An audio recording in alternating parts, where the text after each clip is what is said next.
Բարև ձեզ հարգելի հայրենակիցներ, ես Մարատ Հակոբյանն եմ Կիևից։ Այսօր Ուկրաինա-Ռուսաստանի լայնածավալ ներխուժման 1605-րդ օրն է։ Մի քիչ անսովոր եթեր ձեզ ստիպված եմ ներկայացնել, որովհետև հարցեր կային ներքաղաքական իրավիճակի մասին։ Ես սովորաբար փորձում եմ ձեր ժամանակը չխլել ներքաղաքական թեմաներով, բայց մեր լսարանից բազում հարցեր տվողներ եղան, հատկապես նրանք, ովքեր դիտում են ռուսական այն ալիքները, այն գործիչների, ովքեր ներկայանում են որպես իբր ուկրաինամետ։ Իդեպ սա պատճառներից մեկն է, թե ինչու ես իմ եթերներին չեմ հրավիրում Ռուսաստանից ոչ ոքի, անկախ նրանից, թե որքան ուկրաինամետ են նրանք իրենց ցանկանում ցույց տալ, ես նրանց չեմ հավատում, նրանք ունեն իրենց օրակարգը, որը նույնիսկ եթե ուկրաինամետ է թվում, ինչ որտեղ անպայման մեծապետական շովինիզմը ջրի երես է դուրս գալիս։ Դրա համար եւս մեկ անգամ կոչ եմ անում չդիտել Ռուսաստանից եկած այդ նորահայտ կերպարների ալիքները, եթե հասկանալի լեզվով բովանդակություն եք ցանկանում, կա Freedom հեռուստաալիքը, որտեղ կա այն ամենը, ինչը անհրաժեշտ է իմանալ առանց ավելորդ խայբի։ Հիմա պատասխանեմ մեր լսարանից եկած հարցերին, ովքեր անհանգստացել էին ռուսների եթերները դիտելուց հետո։ Իդեպ Ուկրաինայից ինֆորմացիայի աղավաղված փոխանցման պատճառներից մեկը Ռուսաստանում ժողովրդավարության բացակայությունն է։ Այդ մարդիկ ուկրաինամետ փորձելով Երևալ, միևնույն է պատկերացում չունեն, ինչպիսի երկիր է Ուկրաինան, ինչ է ժողովրդավարությունը, եւ այդ ռուսաստանցիները ցանկացած անհամաձայնություն կամ բողոք ներկայացնում են որպես չգիտեմ, երևի թե աղետ, նրանք սովոր չեն այն ամենին, ինչ կա Ուկրաինայում եւ իհարկե մեր Հայաստանում, որ կա ավանդույթ մարդիկ, եթե ինչ-որ բանի հետ համաձայն չեն լինում, դուրս են գալիս փողոց եւ իրենց անհամաձայնությունն են հայտնում այդ մասին։ Թե որքանով դա կլինի արդիական, թե չի լինի արդիական, դա արդեն այլ հարց է, բայց ռուսաստանցիները ցանկացած բողոքի ակցիա ցանկանում են ներկայացնել որպես աղետ, երևի թե սպասում են այդ աղետը միգուցե։ Ինչևէ, ես արդեն մի անգամ ասել եմ իմ եթերում, որ Ուկրաինայում կա Պորոշենկոյի հետ կապված մարդկանց մի շրջանակ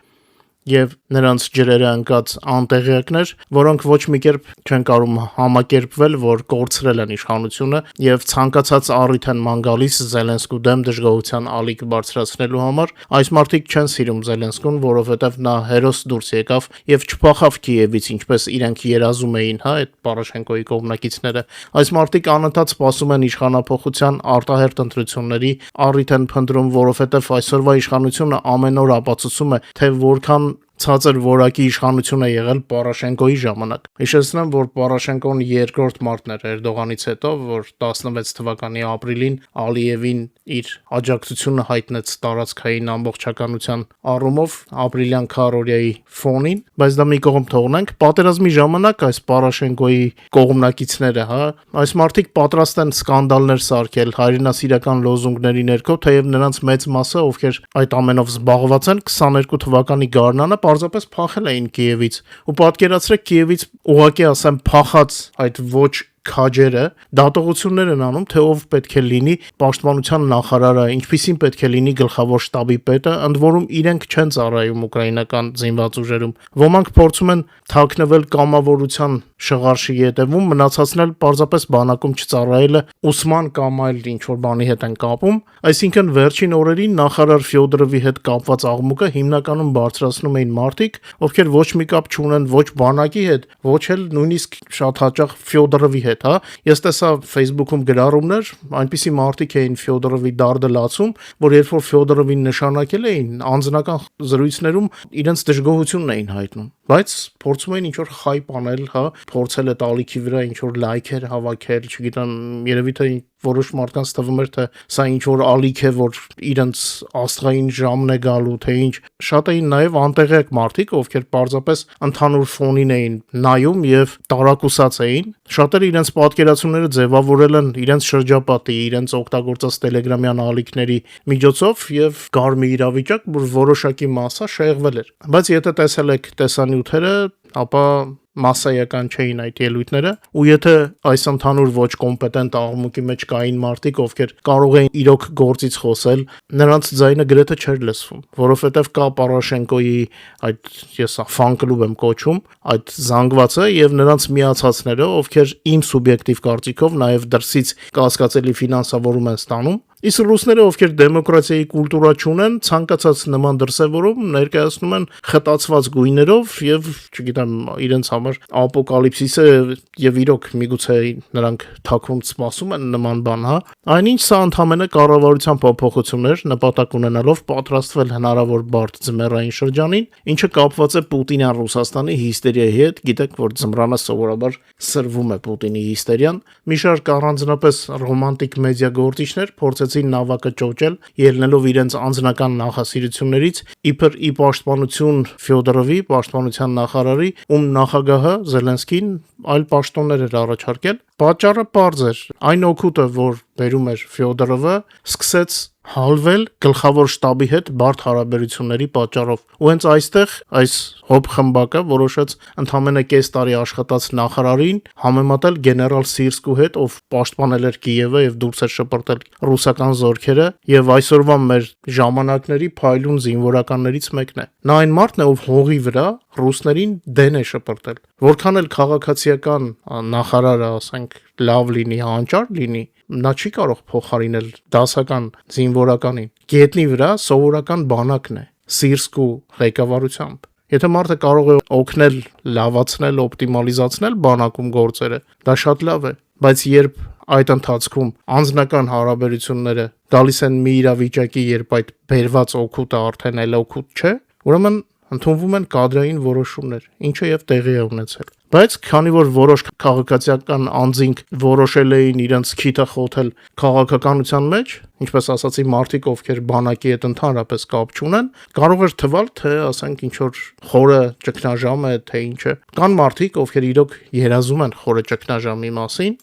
Իդեպ հենց գեներալ Սիրսկու արձագանքը շատ պատասխանատու էր։ Նա շնորհակալություն հայտնեց Միխայել Ֆյոդորովին Ուկրաինայի պաշտպանության նախարարի պաշտոնում կատարած աշխատանքի համար, մաղթեց նրան նաև հետագայում մնալ Ուկրաինայի թիմում, ակնարկելով նավակը չճոճել։ Գեներալ Սիրսկին նաև նշեց, որ հպարտանում է նրանով, որ 22 թվականի Կիևի պաշտպանական օպերացիայի շնորհիվ հաջողվեց փրկել Կիևը։ Մեջբերեմ, եւ հիմա այս քաղաքում կարող են բրիֆինգներ անցկացվել, ցույցեր, տեսլականներ ձևավորվել եւ որոշումներ կայացվել, նշեց Սիրսկին։ Իսկ նախագահ Զելենսկին հայտնեց, որ Ուկրաինայի պաշտպանության նախարարի պարտականությունները առայժմ կկատարի Եվգենի Խմարան։ Նախագահը հիշեցրեց, որ Եվգենի Խմարան ղեկավարում էր Ուկրաինայի անվտանգության ծառայության SBU-ի Ալֆա հատուկ գործողությունների կենտրոնը, որը ռուսական բանակի ոչնչացման գործում ամենաբարձր արդյունքներից մեկն էր ցույց տալիս, այսինքն եթե ինչ-որ մեկը Ռուսաստանում կարող էր ուրախանալ, որ Ֆյոդորովին գործից հանում են, ապա նրա փոխարեն գալիս է ավելի կոնկրետ ռուսական բանակը ոչնչացնող մի զինվորական, որը գիտի այս տարիների ընթացքում ինչպես մեծ վնասներ պատճառել ռուսական օկուպացիոն բանակին։ Խմարան պատասխանատու էր Ուկրաինայի անվտանգության ծառայության հեռահար գործողությունների համար, ինչպես ասաց Զելենսկին, մենք պայմանավորվել ենք, որ նա կվերահսկի նաև անվտանգության ուժերի հեռահար գործողությունները, սա առաջնահերթություն է, նա հստակ գիտի, թե ինչ է պետք Ուկրաինային եւ կարող է նաև վերահսկել ներքին իրավիճակը պաշտպանության ուժերի կառույցներում, նա նաև անվտանգության ոլորտում բավարար փորձ ունի, որպիսի թույլ չտա այնպիսի բաներ, որոնց համար հետո ամոթ կլինի, ասել է Զելենսկին։ Նախագահ Վլադիմիր Զելենսկին նաև հավաստիացրել է, որ Միխայել Ֆյոդորովը պաշտպանության նախարարի պաշտոնից հրաժարական տալուց հետո մնում է իր թիմում։ Լրատվամիջոցներում մի շարք հրապարակումներ եղան այն մասին, թե ինչ պաշտոններ են առաջարկվել Ֆյոդորովին, բայց ես չեմ ուզում խորանալ դրանց մեջ։ Կարծում եմ, եթե Ֆյոդորովը որոշում կայացնի, ինքը այդ մասին կասի։ Ընդ որում ուզում եմ, որ դուք իմանաք, որ անձամբ ես շատ եմ գնահատում Միխայել Ֆյոդորովին, նա իրոք մեծ պրոֆեսիոնալ է եւ հուսով եմ նա դեռ կգտնի մեր երկրին օգուտ բերելու իր ձևը։ Նման մարդիկ իրոք շատ կարևոր են, պարզապես պետք է հայտնվեն ճիշտ տեղում, որպեսզի այդ օգնությունը ավելի ռացիոնալ լինի եւ ինչ որ մեկի նյարդերի հաշվին չլինի, հա։ Այսքանն է փաստացի ըստ էության, իսկ այն որ պատերազմական ժամանակ ինչ որ մեկին մի բան դուր է եկել կամ դուր չի եկել, թողնենք իրենց խղճին։ Ես երեք գրառում էի արել Facebook-ում, որ երբ պատերազմն ավարտվի ու տղաները ռազմաճակատից տուն վերադառնան, թիկունքում շատերը կամաչեն այն քաղաքական կոնտուզիաների համար, որոնք իրենք ձևացնում էին, հա, թե կարելի է այսպես ձևակերպել, որովհետև իրոք շատ տարօրինակ է երբեմն կռվում են մի մարդիկ, իսկ թիկունքում կոնտուզիա են ստանում այլ մարդիկ։ Ես սա քաղաքական կոնտուզիա եմ անվանում, Ինչով է, երևի թե ներքին թեմաների մասին շատ խոսեցինք, անցնենք ռազմաճակատի լուրերին, իսկ այնտեղ ինչպես միշտ կան լավ լուրեր։ Մինչ մեր եթերի այլ թեմաներին անցնելը, խնդրում եմ մի քանի վայրկյան ընձեռնել եւ լայքել մեր եթերը, ինչպես նաեւ հնարավորության դեպքում տարածել այն սոցիալական ցանցերում։ Ձեր աջակցությունը լայքերի եւ տարածումների տեսքով շատ զգալի է, անչափ շնորհակալ եմ յուրաքանչյուրիդ ձեր աջակցության համար։ Պուտինյան բանակը Ուկրաինայում դրոնների վրա կիրառում է ռադիոակտիվ զինամթերք, մասնավորապես Ուկրաինայի անվտանգության ծառայության փորձագետները Սումիի մարզում ռուսական Գերան-2 դրոնի բեկորների մեջ հայտնաբերել են հարստացված ուրանի տարրեր, արդեն սկսվել է հետաքննություն ռազմական հանցագործության փաստով, ուկրաինացիների դեմ ռադիոակտիվ զինամթերքի կիրառմանը զուգահեռ հենց իրենք ռուսներն են մասսայաբար փախչում իրենց երկրից։ Հետաքրքիր է, չէ՞, ռադիոակտիվ զինամթերքը Ուկրաինայի դեմ են կիրառում, բայց երկրից փախչում են հենց իրենք։ Ռուսաստանից փախել է հերթական բարձրաստիճան պաշտոնյան, կենտրոնական բանկի փոխնախագահ Յուրի Իսաևը, ով սերտորեն կապված է հատուկ ծառայությունների հետ։ Ի դեպ, Bloomberg գործակալության հաղորդմամբ ամենահարուստ ռուսները ակտիվորեն իրենց կապիտալը փոխանցում են կրիպտոարժույթների, արտասահմանյան անշարժ գույքի եւ մասնավոր ֆոնդերի մեջ, վախենալով Ռուսաստանի ներսում ճնշումներից։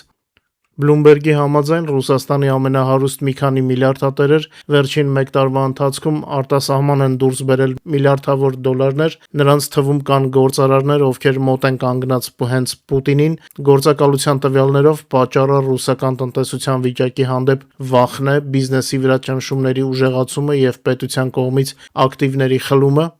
Այդ ընթացքում կենտրոնական հետախուզական վարչության տնօրեն Ջոն Ռեդքլիֆը հայտարարել է մարտի դաշտում իրավիճակի կտրուկ փոփոխության մասին, շնորհիվ արհեստական բանականությամբ օժտված ուկրաինական հարվածային դրոնների։ Նրա խոսքով Ուկրաինայի ռազմաճակատ ժամանող ռուս նորակոչիկները այնտեղ միջինում ապրում են ընդամենը 20-ից 30 րոպե։ Կենտրոնական հետախուզական վարչության ՑՌՈ-ի ղեկավարի խոսքով պատճառը ուկրաինական դրոնների զարգացումն է, որոնք դառնում են ավելի մասնագիտացված, էժան եւ մասսայական։ Նա այդ սարքերը անվանել է սպանության մեքենաներ, մահաբեր մեքենաներ, ընդգծելով, որ հենց դրանց արդյունավետությունն է փոխում պատերազմի բնույթը։ Ամերիկյան պաշտոնական անձինք պնդում են, որ Ռուսաստանը շաբաթական կորցնում է շուրջ 7000 զինվորական։ Վլադիմիր Զելենսկին ավելի վաղ հայտարարել էր, որ հակառակորդի թիրախների ավելի քան 80%-ը խոցվում է դրոններով։ Այս ֆոնին Ուկրաինան արդեն խոսում է տարեկան 10 միլիոն դրոն արտադրելու եւ թողարկումը մինչեւ 20 միլիոնի հասցնելու պլանների մասին։ Իսկ Մեծ Բրիտանիայի վարչապետ Կիր Ստարմերը, ով իր հրաժարականից առաջ ժամանել էր Կիև, հայտարարեց Ուկրաինային 16 ժամանակակից ինքնաթիռների մատակարարման համար 300 միլիոն եվրո հատկացնելու մասին։ Ֆինանսավորումը իրականացվելու է Շվեդիայի հետ համատեղ, եթե չեմ սխալվում, խոսքը շվեդական Գրիպեն ինքնաթիռների մասին է։ Մինչ Ուկրաինան արտաքին դաշտում ձեռքբերումներ է գրանցում, Ռուսաստանը ընդհակառակը պատմության մեջ վերջին 13 տարվա ընթացքում առաջին անգամ Ռուսաստանը լիովին մնացել է առանց ռազմական նավերի միջերկրական ծովում։ 2013 թվականից ի վեր Մոսկվան այս տարածաշրջանում պահպանում էր մշտական ռազմածովային ներկայություն, սակայն այսօր այդ շղթան կտրվել է։ Գլխավոր պատճառն այն է, որ Թուրքիան փակել է Բոսֆորի եւ Դարդանելի նեղուցները եւ Ռուսաստանը չի կարողանում Սև ծովի նավատորմի ռոտացիա անել։ Բացի այդ, Սիրիայում իշխանափոխությունից հետո Մոսկվան կորցրել է Տարտուսի նավահանգստից լիարժեք օգտվելու հնարավորությունը, իսկ մնացած նավերը ստիպված օգտագործում է Պուտինի զբոսանավերը պաշտպանելու կամ ստվերային նավատորմը ուղեկցելու համար։ Չնայած, երբ ներքին խնդիրները այնքան շատ են, երևի արդեն դրսի խնդիրները այդքան չի երևում։ Ռուսաստանում ներքին ճգնաժամը գնալով խորանում է եւ դրա հետևանքները սկսում են ուղղակիորեն հարվածել հասարակ քաղաքացիներին եւ տնտեսությանը։ Ռուսական ռազմավարական թիկունքում իրավիճակը թեժանում է միանգամից երկու ճակատով՝ վառելիքի դեֆիցիտ եւ կապի լրջագույն խնդիրներ օկուպացված տարածքներում։ Առաջին հերթին Ռուսաստանում այս պահին տապալվում է հացահատիկի բերքահավաքը, ուկրաինական հարվածները ռուսական նավթավերամշակման գործարաններին եւ վառելիքային ենթակառուցվածքներին բերել են նրան, որ որ Ռուսաստանում դիզվառելիքի եւ բենզինի սուր դեֆիցիտ է սկսվել, ռուս ֆերմերները բացահայտ դժգոհություն են հայտնում Պուտինի ռեժիմին, քանի որ տեխնիկան լիցքավորելու հնարավորություն չկա եւ հասունացած ցորենը պարզապես մնում է դաշտերում։ Մեջբերեմ ռուսաստանցիներին հաց էին կաճեցնում, երեխաներ կերակրում, իսկ հիմա սալյարկա չկա, որ հավաքենք, փոխարենը ռումբերի եւ հրթիռների համար ամեն ինչ ունենք, բողոքում են ռուսաստանցի գյուղացիները։ Բերքահավաքի տեմպերը նախորդ տարվա համեմատ հետ են մնում ավելի քանի 3 անգամ, իսկ Կրասնոդարի, Ստավրոպոլի եւ Ռոստովի շրջաններում ֆերմերները կանգնած են բերքի զանգվածային կորստի շեմին։ Ռուսաստանի ներսում սկսվել է վառելիքի դաժան կանիբալիզմ, Մոսկվան պարզապես խլում է բենզինը Ռուսաստանի բոլոր մարզերից, ուկրաինական հարվածներից հետո Մոսկվայի, Ռիազանի եւ Յարոսլավլի նավթավերամշակման գործարանները շարքից դուրս են եկել, որպեսզի մայրաքաղաքում խոճապ չկրկնվի, Կրեմլը վառելիքը բերում է ռեգիոնների հաշվին, այսօր Ռուսաստանում արտադրվում է օրական ընդամենը 80,000 տոննա բենզին, անհրաժեշտ 120,000-ի փոխարեն, արդյունքում Ռուսաստանի յուրաքանչյուր երրորդ լիցքավորման կայանը փակ է, իսկ օկուպացված Ղրիմում, Յակուտիայում եւ այլ մարզերում բենզինը արդեն բաց են թողնում QR կոդերով կամ կենտ ու զույգ օրերով։ Այս ամենը ցույց է տալիս, որ պատերազմի գինը Ռուսաստանի համար դառնում է անտանելի, աշխարհաքաղաքական մեծ հավակնություններից նրանք հասել են տարածաշրջանային անկման եւ սեփական մարզերը բենզինից զրկելու մակարդակի։ Միևնույն ժամանակ վառելիքի եւ ենթակառուցվածքների այս ճգնաժամի ֆոնին իրավիճակը կտրուկ վատթարանում է նաեւ օկուպացված Ղրիմում, այնտեղ սկսել են մասսայաբար անջատել բջջային կապն ու ինտերնետը, սա ուղղակիորեն կապված է թերակղզում ռուսական բանակի խոճապի, էներգետիկ խնդիրների եւ ուկրաինական դրոնների եւ հրթիռների մշտական հարվածների հետ։ Օկուպանտները փորձում են խլացնել կապի միջոցները տեղեկատվության արտահոսքը կանխելու եւ սեփական ռազմական օբյեկտները պաշտպանելու համար, ինչը թերակղզին կտրում է արտաքին աշխարհից ու տեղի բնակիչների համար լիակատար քաոս ստեղծում։ Այս ամենը եւս մեկ անգամ ապացուցում է, մինչ Կրեմլը միլիարդներ է ծախսում Ուկրաինայի դեմ պատերազմի վրա, հենց իր Ռուսաստանի ներսում քանդվում է թե գյուղատնտեսությունը, թե տարրական կենսական ենթակառուցվածքները։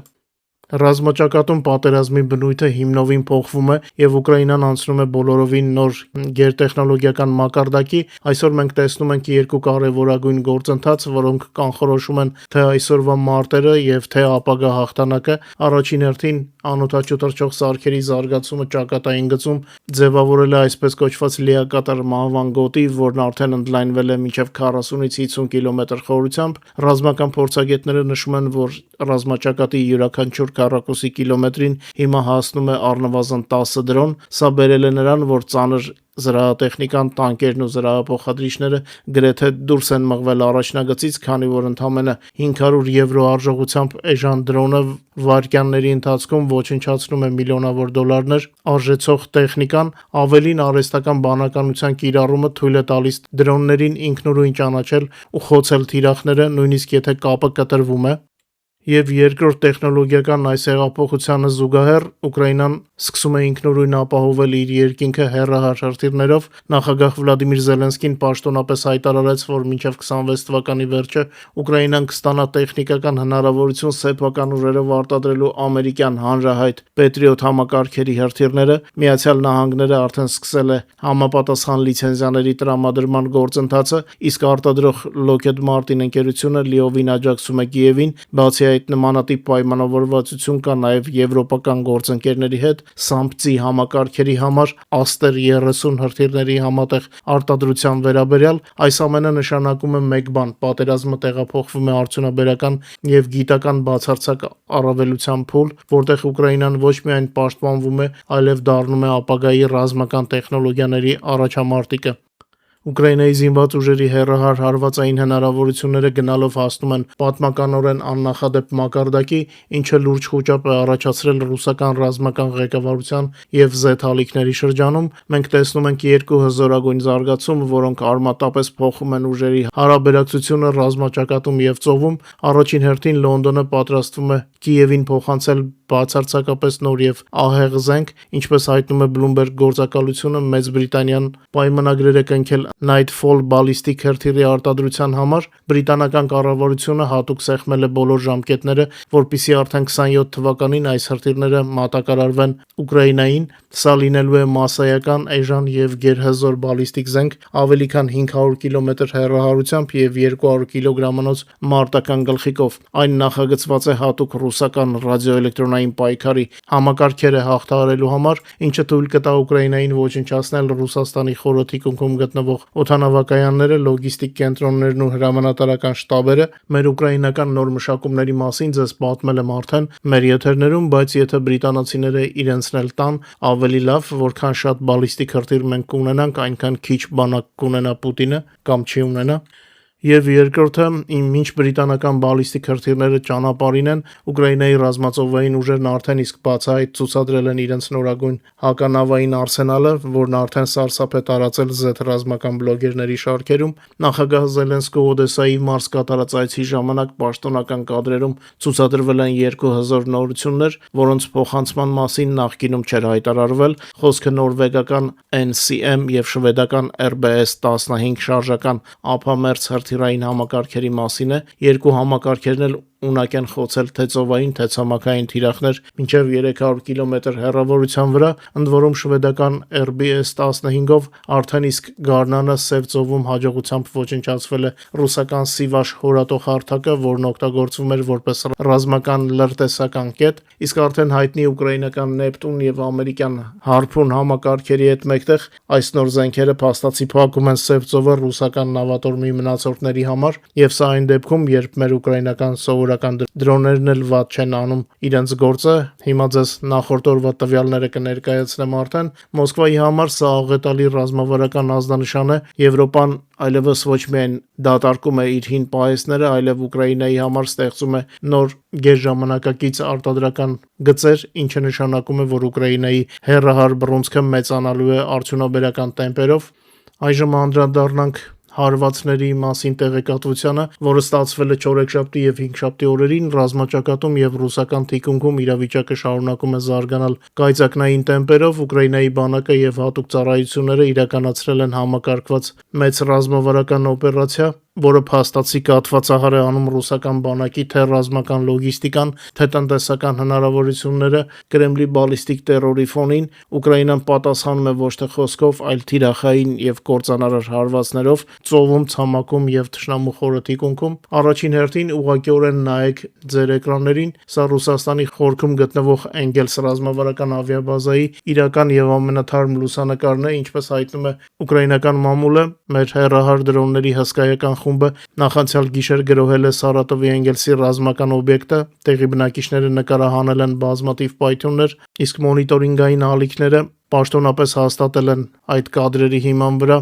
Ռազմական աերոդրոմի տարածքում հարվածներից հետո մեծ հրդեհ է բռնկվել, վստահ եմ մեր տելեգրամում եք տեսել։ Սա այն բազան է, որտեղից թռչում են Ուկրաինան ռմբակոծող Tu-95 MS օդանավերը։ Դեռ մեր գենշտաբը մանրամասներ չի ներկայացրել։ Անցնենք այն թվերին, որոնք ուղղակիորեն պատմություն են գրում։ Սա ռուսական պատժամիջոցները շրջանցող տնտեսության լիակատար ջախջախիչ կապիտուլյացիան է Սև եւ Ազովի ծովերում։ Անօդաչու համակարգերի զորքերի հրամանատար Ռոբերտ Մադյար-Բրովդին պաշտոնապես ամփոփել է հատուկ գործողության արդյունքները, որը կրում է խորհրդանշական Մալոչկա կոդային անվանումը։ Այսպիսով ընդամենը 10 օրվա ընթացքում ուկրաինական անօդաչու համակարգերը խոցել եւ շարքից հանել են Ռուսաստանի ստվերային նավատորմի 147 նավ, 117 նավ խոցվել է Ազովի ծովում եւ 30-ը Սև ծովում։ Միայն վերջին գիշերվա ընթացքում Մադյարի թիմը որսացել է եւս 11 նավ, կուրացնելով նրանց նավիգացիոն համակարգերը։ Այս ամենը պաշտոնապես հաստատում է նաեւ Ուկրաինայի զինված ուժերի գլխավոր շտաբը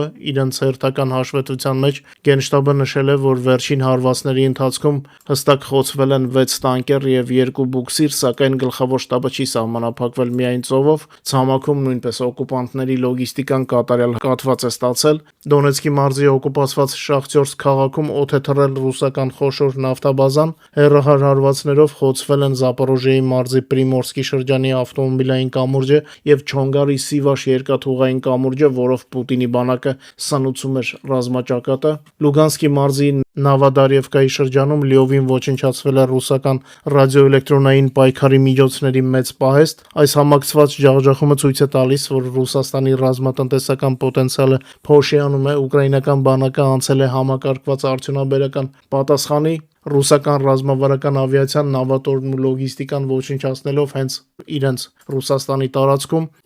Այս ֆոնին Ռուսաստանը եղած միջոցներով բալիստիկ տերորն է շարունակում։ Լույս 5-շաբթի գիշեր Ռուսաստանը փորձել է պատասխան հարված հասցնել կիրառելով բալիստիկ հրթիռներ ուկրաինական արևելյան եւ հարավային մարզերի քաղաքացիական ենթակառուցվածքների ուղղությամբ, Կիևի մասին էլ չէր մոռացել։ Ուկրաինական ՀՕՊ-ը հաջողությամբ որսացել է թիրախների հիմնական մասը, ցավոք ամենախոցը չստացվեց, 2 մարդ զոհվել է Կիևում, 6-ը վիրավորվել են։ Հասանք ռազմաճակատի թվերին։ Անցած 2 օրվա ընթացքում Ուկրաինայի գլխավոր շտաբի տեսալուսանկարը հանած տվյալների համաձայն ռազմաճակատում տեղի է ունեցել ավելի քան 528 մարտական բախում, որոնց ընթացքում օկուպացիոն զորքերը կորցրել են ևս 2710 զինվոր եւ ավելի քան 4779 միավոր տեխնիկա, անօդաչու թռչող սարք, տրանսպորտ եւ սպառազինություն։ Ռելիզները ձեր էկրաններին են, աջ կողմում ամենաակտուալն է։ Պատերազմի սկզբից մինչ օրս թշնամու ընդհանուր կորուստները կազմել են արդեն 1,425,990 օկուպանտ։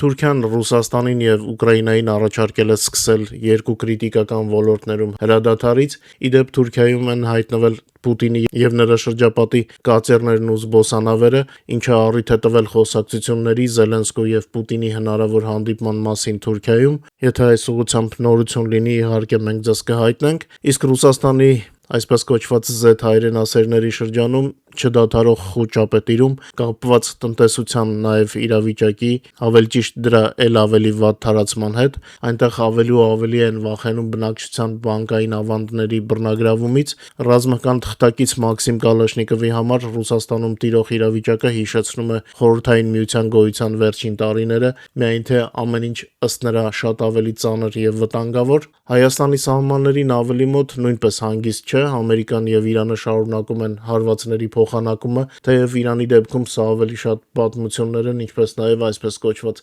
նոր ղեկավարի դեպքում, ինչպես գիտեք, Մոջթաբա Խամենեին դեռևս չի հայտնվել հանրության առաջ իր հոր նախկին գերագույն առաջնորդ Ալի Խամենեիի մահվանից ի վեր։ Իրանը երևի թե աշխարհում առաջինը որոշել է վիրտուալ կառավարում կազմակերպել։ Խոսում են ղեկավարի մասին, որին ոչ ոք չի տեսել։ Ամերիկյան հարվածների ընթացքում իմջայլոց վնասվել են Իրանի հարավում գտնվող մի քանի կամուրջներ, որոնցով իրականացվում էր Հորմուզի նեղուցի ափին գտնվող Բանդար Աբբաս ռազմածովային բազայի մատակարարումը։ Ամերիկան փաստացի սկսել է շրջափակել Իրանի մի ամբողջ տարածաշրջան, փակվում է Հորմուզի նեղուցի ափին գտնվող Բանդար Աբբաս քաղաքի մատակարարումը, որտեղ գտնվում է Իսլամական հեղափոխության պահապանների կորպուսի խոշոր ռազմածովային բազան։ Բացի այդ, տեղեկատվություն կա, որ վնասվել են նաև դեպի Բանդար Աբբաս տանող ավտոմայրուղիները։ Մենք ունենք մի իրավիճակ, երբ քաղաքական գործիչները հիմնականում խոսում են խաղաղության մասին, բայց վարում են պատերազմ։ Վերջին 2 տասնամյակներում Պուտինի եւ նրա երկրպագուների խմբակի ջանքերով աշխարհը եւ հատկապես Արևելյան Եվրոպան ու Մերձավոր Արևելքը վերածվել են հարաբերությունների պարզման եւ պատերազմների թատերաբեմի, եւ այն երկրները, որոնք չունեն հզոր բանակ, հրթիռային եւ դրոնային արսենալ, ռիսկի են դիմում կորցնել սուվերենությունը կամ չարի փոքրագույն դեպքում որոշ տարածքներ։ Առանց հրթիռների երկիրը ըստ էության համեղ պատառ է ագրեսիվ հարևանի համար։ Նայելով կատարվածին, մենք որպես Հայաստանում ծնված չենք կարող չանհանգստանալ մեր հայրենիքի համար եւ կցանկանայինք Հայաստանը տեսնել պաշտպանված ոչ թե խոսքով, այլ գործով։ Նախորդ եթերում ես պատմեցի վճռականների կոալիցիայի նոր նախաձեռնությունների եւ հակաբալիստիկ վահանի ստեղծման մասին։ Ինչպես գիտեք, Ֆրեյան արդեն իրականություն է, սակայն YouTube-ի ամառային ալգորիթմների պատճառով թողարկումը շատերին չառաջարկվեց։ Այդ իսկ պատճառով էլ ուզում եմ եւս մեկ անգամ ձեր ուշադրությունը հրավիրել նախորդ եթերում ասվածի վրա, ովքեր չեն դիտել, անպայման դիտեք, շատ կարեւոր եթեր է։ Իմ կարծիքով եվրոպական պաշտպանական նոր նախաձեռնությունները, ավելի ճիշտ դրանց մասնակցությունը, հիանալի մելք են այն երկրների համար, որոնց ռազմական դոկտրինը պաշտպանական բնույթ է կրում։ Այնպես որ քանի դեռ Եվրոպայում ամեն ինչ նոր է սկսվում ամրապնդվել, ես կոչ կանեի Հայաստանի իշխանություններին եւ քաղաքական ուժերին եւ հատկապես փորձագետներին ավելի ուշադիր նայել եվրոպական պաշտպանական նախաձեռնություններին, ներկա փուլում դրանց մասնակցելը, դրանց անդամ դառնալը ավելի իրատեսական է, քան ՆԱՏՕ-ին անդամակցելու երկարատև գործընթացը։ Այս առումով մասնագետներն ու քաղաքական գործիչները մտածելու եւ առաջարկելու բան ունեն։ Եվս մեկ անգամ ասեմ, մենք Ուկրաինայից բաց ենք համագործակցության համար, եթե մեր օգնության կարիքը լինի, միշտ պատրաստ ենք ցուցաբերել հնարավոր աջակցությունը։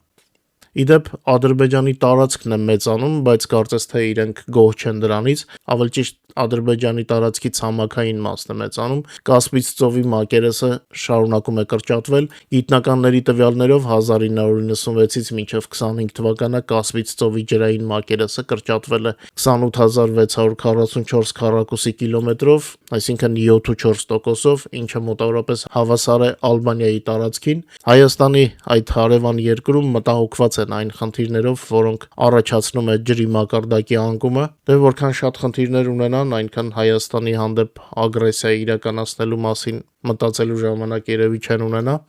Այժմ անդրադառնանք ամենաթարմ տեղեկատվությանը, որը ստացվել է այս գիշեր եւ այսօր առավոտյան։ Ուկրաինական ուժերը կործանարար հարվածներ են հասցրել օկուպացված Ղրիմի ցամաքային եւ ծովային լոգիստիկային, առաջին հերթին անօդաչու համակարգերի զորքերի հրամանատար Ռոբերտ Մադեր-Բրովդին պաշտոնապես հրապարակել է Մալոչկա հատուկ գործողության նոր ցնցող արդյունքները։ Այսպիսով ընդամենը 12 օրվա ընթացքում ուկրաինական դրոնները խոցել եւ շարքից հանել են Ռուսաստանի ստվերային նավատորմի 159 նավ, 117-ը Ազովի, իսկ 42-ը Սև ծովում։ Միայն այս գիշեր Սև ծովում Մադյարի դրոնները որսացել են եւս 12 ռուսական նավ, 9 չոր բեռնատար նավ եւ 1 նավթային տանկեր, 1 գազատար տանկեր եւ 1 բուքսիր։ Դրոնների թիրախային հարվածներով կուրացնում եւ խլացնում են ռուսական նավերը, ոչնչացնելով նրանց նավիգացիոն համակարգերը, ինչը լիովին կատվածահար է անում Պուտինի բանակի վառելիքային լոգիստիկան։ Երկրորդ մասը ծովային ջախջախմանը զուգահեռ այս գիշեր հզոր հարված է հասցվել նաև Կերչին։ Ուկրաինական դրոնները գրոհել են Կերչի երկաթուղային կարևորագույն հանգույցը։ NASA Films արբանյակները պաշտոնապես ֆիքսել են հսկայական հրդեհներ երկաթուղային կայարանի պահեստների եւ էշելոնների տարածքում, ինչպես նաև հարված է հասցվել Կերչենսկայա էլեկտրոկայանին։ Սա փաստում է մեկ բան. Ուկրաինան անցել է համակարգված տեխնոլոգիական պատասխանի, ռուսական թիկունքն ու նավատորմը ոչնչացնելով արդյունաբերական տեմպերով։ Իր հերթին Ռուսաստանը դեռ ունեցած հրթիռների պաշարով փորձում է մաքսիմալ ցավոտ հարվածներ հասցնել Ուկրաինայի խաղաղ բնակիչներին։ Օդեսայում բալիստիկ հարվածի հետևանքով կան զոհեր, իսկ Սումիի կենտրոնում ռուսական ավիացիան արձակել է 5 կառավարվող ավիառումբ, ինչի պատճառով վնասվել են բնակելի տներ։ Բացի այդ, Խարկովի մարզում հարված է հասցվել նավթագազի գազ հանույթի օբյեկտին, որի աշխատանքը ժամանակավորապես դադարեցվել է։ Պատկերացնում եք, չէ՞, ռուսների անիմաստ պատերազմի արդյունքները հարձակվեցին Ուկրաինայի վրա միայն իրենց հայտնի պատճառներով, բայց կորցնում են իրենց երկիրը եւ միևնույնն է փորձում են Ուկրաինայի խաղաղ բնակիչներին գիշերով սպանել։ Անիմաստ դաժանություն, հա, բայց դա քաղաքակիրթ մարդկանց համար դաժան պատերազմ է, այդ իսկ պատճառով Կիևը փորձում է ամեն ինչ անել արագ եւ արդար այն ավարտելու համար։ Եվ հենց նոր ստացանք Զելենսկուց լավ լուր։ Ուկրաինայի նախագահ Վլադիմիր Զելենսկին պաշտոնական հայտարարությամբ հաստատել է ուկրաինական ուժերի նոր հեռահար հաջողությունները եւ շնորհակալություն հայտնել մեր մարտիկներին դիպուկության համար։ Ուկրաինայի ղեկավարը պաշտոնապես հայտարարել է, որ SBU-ի հատուկ գործողության արդյունքում Էնգելս ավիաբազայում լիովին ոչնչացվել է ռուսական Tu-95 ռազմավարական ռմբակոծիչը, որն օգտագործվում էր Ուկրաինայի ուղղությամբ հրթիռային հարվածներ հասցնելու համար։ Ուկրաինայի նախագահը ընդգծել է, որ թիրախը խոցվել է պետական սահմանից շուրջ 800 կիլոմետր հեռավորության վրա։ Բացի այդ, Զելենսկին հաստատել է, որ Ուկրաինայի պաշտպանության ուժերը հաջող հարվածներ են հասցրել Ռուսաստանի նավթային արդյունաբերության օբյեկտներին եւ ժամանակավորապես օկուպացված տարածքներում գտնվող թիրախներին։ Մենք մեծացնում ենք Ռուսաստանի համար ագրեսիայի գինը, ամփոփել է Ուկրաինայի պետության ղեկավարը։ Եվ այս ոգևորիչ նորությունով ավարտեմ ուրբաթ օրվա եթերը։ Եթե ստացվի շաբաթ կիրակի մեր այլ ալիքներով միգուցե եթերներ կազմակերպեմ։ Այսօրվա համար այսքանը, ձեզ լավ հանգստյան օրեր եմ մաղթում, անչափ շնորհակալ եմ ջեր մթնոլորտի եւ ակտիվության համար, մինչեւ անջատելը նորից հիշեցնեմ լայքերի եւ տարածումների մասին, ով չի հասցրել դա անել եթերի ընթացքում, մինչ նոր հանդիպում, հաջողություն եւ ամենագլխավորը անփորձանք եղեք։